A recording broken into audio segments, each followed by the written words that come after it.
Hello and welcome to Central Florida Salute. I'm here in downtown Leesburg at a very special place called the Warehouse, and I'm here with the gentleman who runs this place, who is a fireman, and we're going to learn all about the warehouse. And this is not your normal warehouse. We don't have forklifts running around and bundles to move. It's a very beautiful place, and thank you for volunteering to come on the show. Thank you for having me. You know, I know you do such great work. So they tell me. No, I do. I just want to tell you a little bit. I'm the executive director of the warehouse here, and the warehouse is tied with the Military Fire Police Support Association. And as the title states, that's exactly what we do. We support our military, fire, police, and the way we do it is through the warehouse, which you'll get to see here in a minute, as he was kind of leading up to a little bit of a surprise of what the warehouse is. But that's what our organization is. Our motto is supporting those who protect us, past and present. And we do this through the warehouse that you're going to learn about here in just a few minutes. Yeah, tell me a little about yourself, though. You're originally from Chicago? Born and raised in Chicago. Started a program back in 2008 where I trained firefighters in autism awareness. As he had mentioned, I'm a firefighter myself, and I've expanded that program to cover the military fire and, of course, the police and everything else that we do here. Well, you know what? I said this is a unique place, and let's go inside and take a look at it. Let's do that. Come all on, right. Hey, all right. Come on, buddy. Yeah, let's go.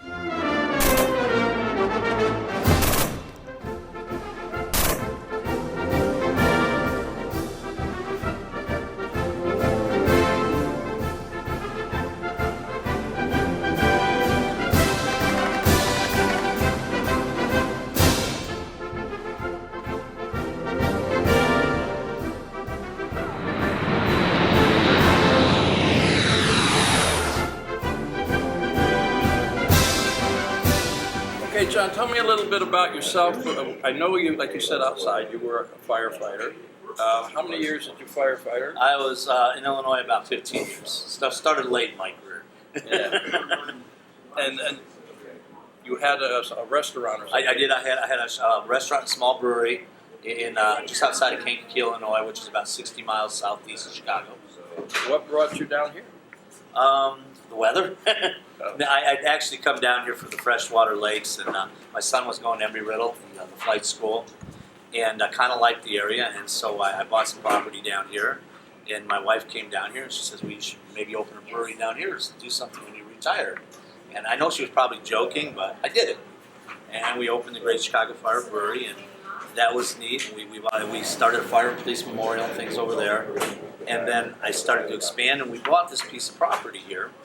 And my friend, really good friend of mine, Johnny Nave, I said, John, I bought this property. I said, I kind of have an idea.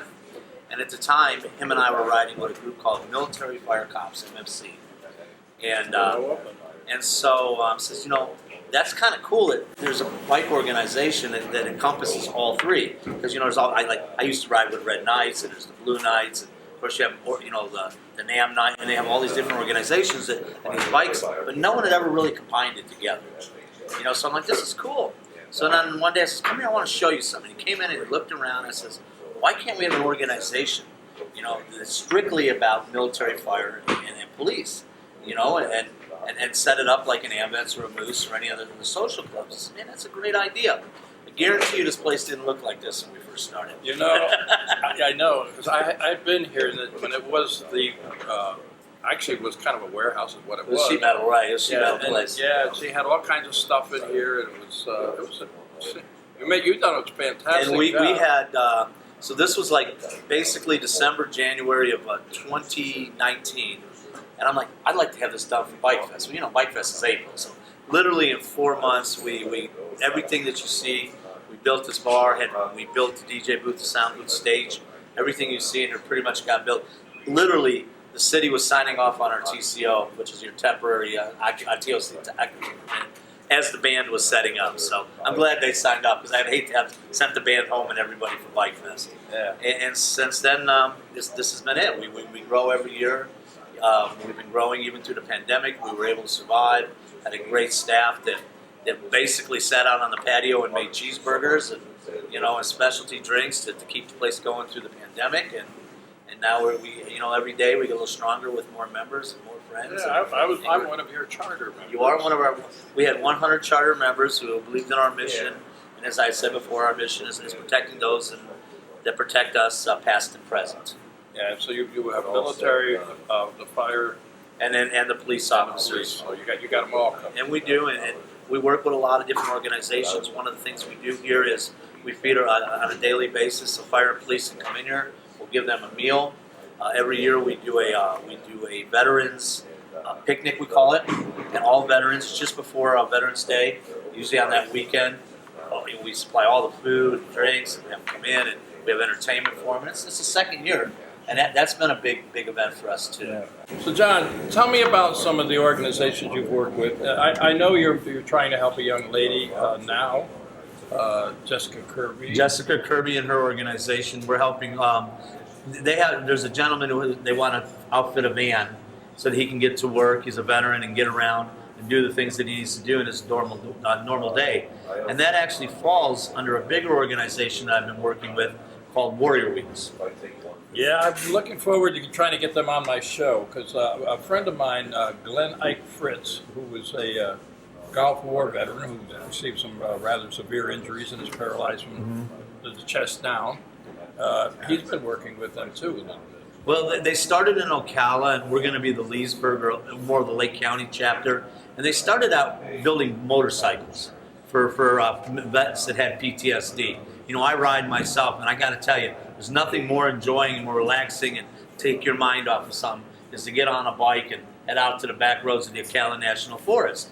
And so the guys that started, Jason White and the Birdwell Foundation and Parrish and those guys said, you know, that's what we need to do. We need to get bikes for these guys. So they started building bikes and really started out to be a cool program. But then a couple of veterans like, you know, I got a job, I need to get to work. Can Warrior Wheels get us a car? And we thought, well, that's equally as important. Oh, So in Ocala, they've already donated a few bikes, and Warhorse Harley Davidson has donated 2 bikes. They've gotten some cars, and then the cars don't even have to be running. I mean, they have to be at some point fixer-upable. I guess that's a good word. Same with the bikes, and then Warrior Wheels supplies everything you need, gets the bikes painted, gets the cars running, gets them licensed, insured, tagged, and then we present them to the veterans to use. So it's a great little program, and now we're going to bring it here to Lake County. I'm going to work with Jessica Kirby, or Jessica Kirby's going to work with us to try to amplify and make that program more prominent here in Lake County. Yeah, you also worked with SOS Project, SOS Right. Father Gary Cato. Great guy. We started a fundraiser for him to get a forklift.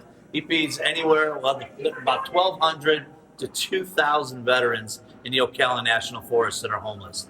A lot of people don't realize that they're out there. I had talked to Pastor Cato, or Father Cato, and he had told me that at one time he had gotten about half of them jobs. Yeah. But of course, unfortunately, when COVID came in, they lost their jobs. They didn't have a way to get, they were laid off. All that happened. So he says recently he's been feeding up to about 2,000. Yeah, a lot of kids are out there too. Yeah. A lot of people don't realize that the homeless community, a lot of them are veterans, as you say. Right. They come down here when it's winter, and then they move up in the summertime. So So it gets like anything in Florida, it gets much busier, unfortunately, and sometimes fortunately in the wintertime. So Father Cato has been doing that, and we've aligned ourselves. I met Father Cato because one of the things that I'm very passionate about is 9/11, being a firefighter, and we do a 9/11 event every single year. And he came this year, and the unique thing about Father Cato is he did the presiding blessing over the firefighters at Ground Zero on 9/11. So that's my first meeting with him, and then I found out about his organization, and we were very excited. We raised about $6,000 through a Facebook campaign, and on Giving Tuesday, where they doubled all the money that we raised. So that was kind of nice for his forklift, and then he got lucky. Toyota stepped in and gave them a brand new one to use. So now we're working to use that money to build a cooler and everything that you need. The food comes. They were able to find the food to feed these veterans. They just don't have anywhere to store it. That's a lot of food to feed 2,000 people, once a week. So we love working with him. He's a great guy. His organization's good, and we're happy to partner with them. I know that right after, a lot of organizations had trouble getting money, and because of COVID, a lot of your veteran organizations were suffering, and we got kind of lucky that sometimes we had food and we had a bar atmosphere, as you'll see. And so a lot of the bars that shut down, people started to come and support us. And it was beneficial to us because it helped us raise a lot more money to help our mission. So we're kind of excited about that. And we were helping in the villages. It was an organization. It's the Vietnam Veterans of America. They had lost all their fundraisers, so we had helped them.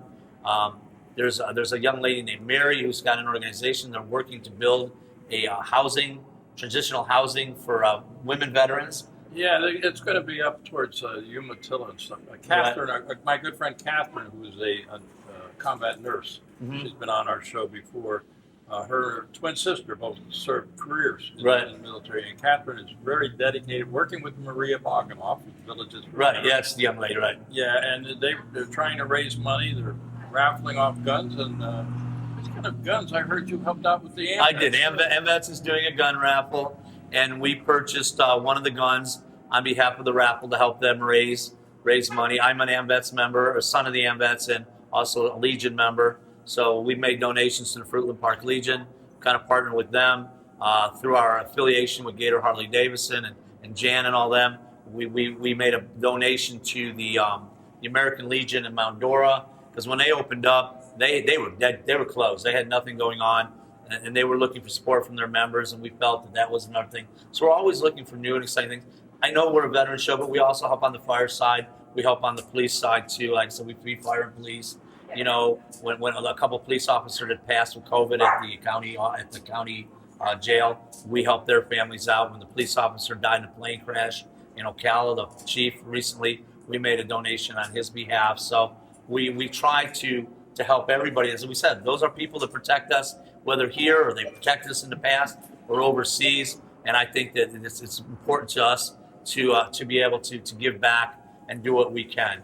And that's what this organization does on a daily basis. Let's talk a little bit about membership. What are the requirements? So, dues, perhaps? So we are a social club, and we do have a full liquor license, and it is based on membership. And like any social club, we tell people that you don't have to be a firefighter, you don't have to be a veteran, you don't have to be police, you just have to support them in your heart.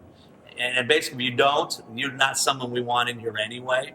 And we have just a lifetime membership, which is $100, very kind of exclusive. The first 100 is, as Mr. Peters here was, but a lifetime membership gets your second drink free, which is kind of neat, and you get a T-shirt and a glass, and soon we'll be putting up a TV that runs all our lifetime members, so that when people see it, they'll see a lifetime. We also have a regular membership, which is a yearly membership, which is just $20.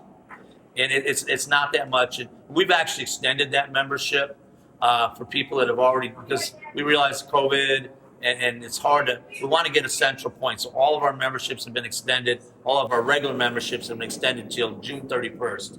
And then they'll always just renew on that day. And we always tell people, first time guest, second time friend, third time member. And even though if you're just coming in to eat, to look at the place and check it out, there's always someone here that'll sign in. You got a lot of stuff going on with karaoke and stuff. It's very active in the evening. We do. One of the things we like to pride ourselves is in entertainment. We have an in-house sound system. We're sitting here on the stage of the warehouse, and we do different things. We have regular artists come in, and we do an open jam night where if you're a musician, you can come in and play. All the equipment's here. You can bring your guitar. The house sound system's at your disposal. We do karaoke on Thursday. We do karaoke on Saturday. Friday is always a live music. We have a great variety of live music here. And Saturdays, we're going to start bringing a little bit more live music. Starting in February, first Saturday nights will be our car show. So we're going to bring a car show here, which is I just saw that on Facebook. You had it up there on Main Street. We did Chicago Fire has been doing a car show since we opened on the third Thursday. We had 40-some cars, which is a lot for our Thursday downtown. And so we're going to invite those people and more to come and do a car show here. Cars and Karaoke is what it's going to be called. You come in, bring your car, see some cars, sing some great songs, and just have a good time. And you're one of the main attractions when it comes to the singing, right? I can sing. I don't know if I'm necessarily the main attraction. I do a little bit of Elvis. I love old country, George Jones, things like that's kind of what I like to sing. So, and there's crowds that works, and there's crowds and people look like, hey, who's this old guy on the stage singing? Don't call yourself old. Not around me, anyway. But how is this set up? It's a group. You have a board of directors. We have a board. We are a 501c3. Yes, We're a Florida nonprofit corporation. We are a 501c3. We do have a board of directors, and we reach out to the board of directors to decide. They basically decide. The way the board of directors is made up is we have a firefighter, a veteran, a police officer, and then we have an EMT, and because they all represent their group. So we sit down and go, hey, this is what's come in. These are our donations. Where do you feel? Because everybody's gonna be passionate about their group and how they are, and that way we're fair about how the money gets distributed and where it goes to and who it's going to. And the board votes on all that. And we don't sit here and beg for money. It's not what we're about. We just tell you that you can support whether you support fire, police, veterans, or them all. You can just come in here and do what you're gonna do every day of your life. You're gonna eat a meal, maybe have a drink, whether it's a soda pop or a cocktail, or you just come and listen to some music. And just by purchasing that food or having that drink, you are supporting our cause. You're not going to come in here and we're not going to tell you, hey, you know what, can you make a donation? Can you do this? We're doing that. It's not how we operate. We just want you to come in and have a really, really good time and just enjoy yourself. We do a Queen of Hearts. We have pull tabs because we have our 501c3. So all that stuff's available. A lot of fun things to do here. So. Yes, I tell you what, I enjoy it. And the food, I tell you what. You guys put out a spread when it comes to food. Miss Shannon, and her food, she calls it What's Cooking. She left a full-time job to come out and help us. She was one of our servers, and her dream was always to have a food truck and her and her husband. And so I says, how would you feel about helping us? She says, well, I don't really have any money to start yet. I says, we're looking for someone who's consistent, that can cook, and is willing to be a team player. And the food she puts out, everything is literally made by hand. Half-pound burgers, pork fritters. I mean, if you're from Indiana or up north, big, gigantic pork fritters, and it's all made by hand and with love, trust me. And at the end of the night, if we have a big event and she has a lot of food left over, she immediately gets online and says, hey, anybody out there hungry, who can I feed? And she gives all the extra food away. She's just an amazing person.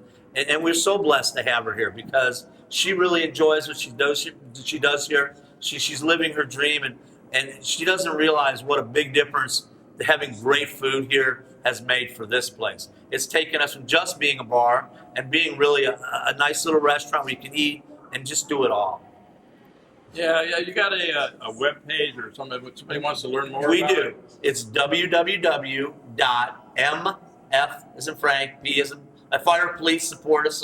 It's .us. So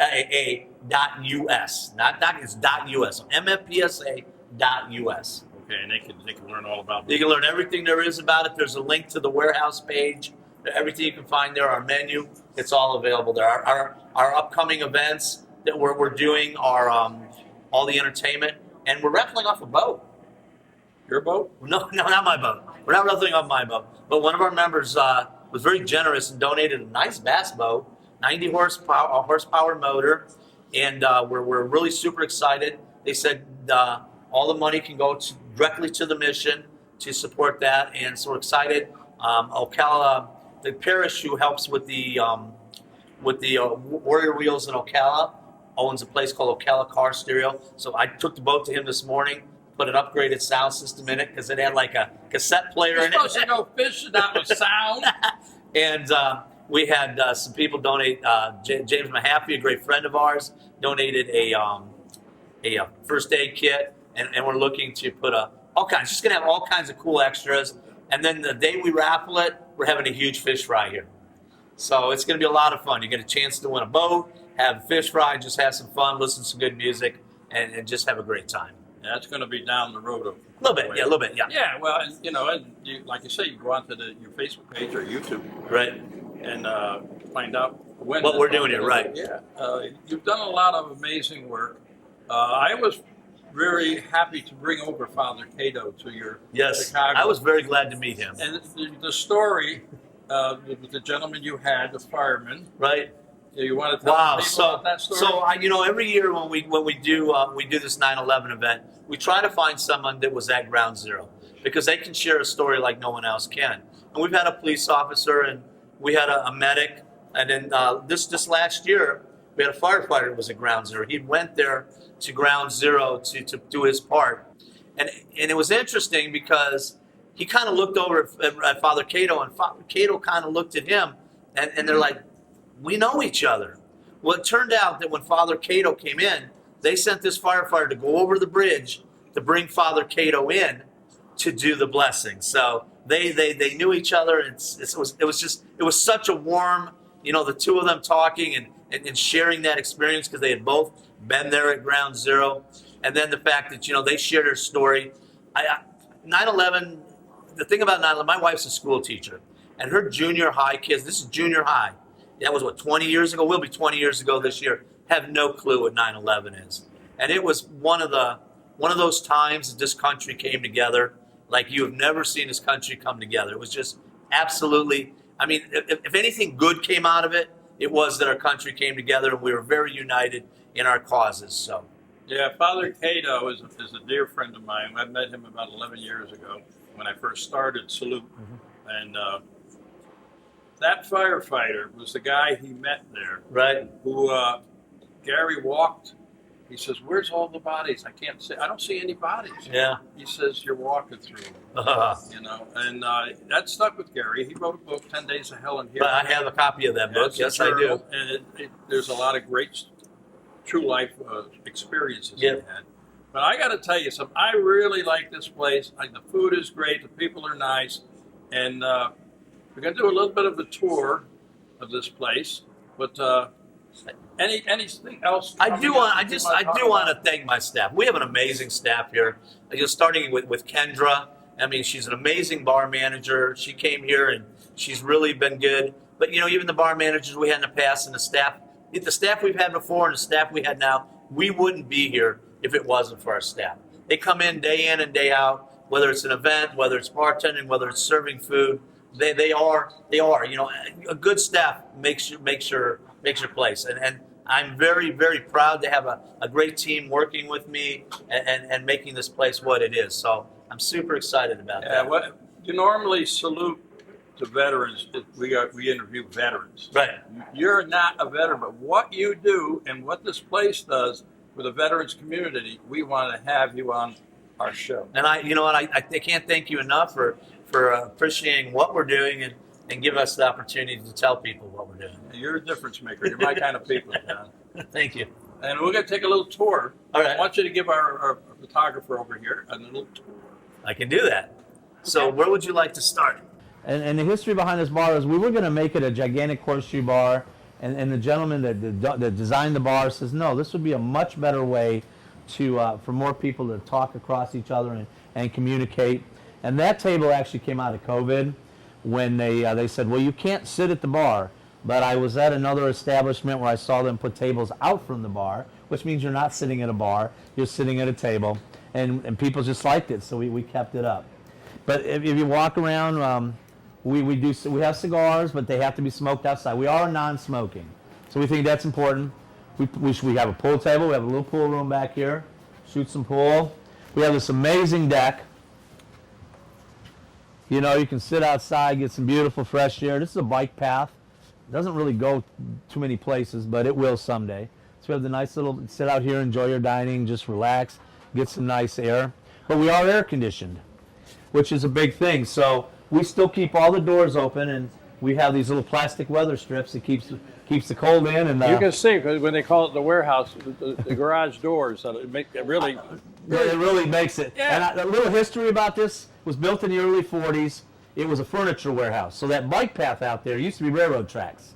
So the trains would bring in the stuff, and then the trucks would pick it up here and take the furniture out back in the 40s. So it has a long history. So as we walk around, nice little dining area. We saw the stage, which of course is where the acts. And we have this, which is kind of neat. I'll bring you just over here super quick. I see you got some customers around here. Some of them I recognize. So, like I said, we have an in-house sound system, and this is our 32-channel board, so we can mix pretty much any band. We do when you sing karaoke here, it's like singing on stage because this system is designed for a full-fledged band. So that's kind of neat, and that's pretty much it. I mean, I see that the picture of the lady wasp up there. You know, the gentleman who is part of us really that helps us out with the 501c is Bill Suki, and his documentary is all about the lady wasp. Okay. And you've got a nice picture And these up are there. just some of our members, and they've given us pictures to, their family members, and and they just want us to a way to remember, so they brought them in here. And this is more on the fire and police side, some the badges or the patches from different fire and police departments. But we like it. We kept it as much of a warehouse as we could with putting the comforts of like air conditioning and stuff that you just have to have for a day-to-day operation. We have a dart machine. We have all kinds of games. We have a lot of fun here. So, and that's our mascot Pickles. You just heard barking in the background. Mr. Pickles, actually. He has a title. Well, John, thanks for the tour, and thanks for what you do. And thank you for the coming out here. difference you make in the Well, I warehouse. truly appreciate that. I do, man. And you know how I say goodbye, I know right? that, right? To all our veterans out there, active military and their families, police officers, and firefighters, Firefighters, too. too. We salute you for all you do. Till next time.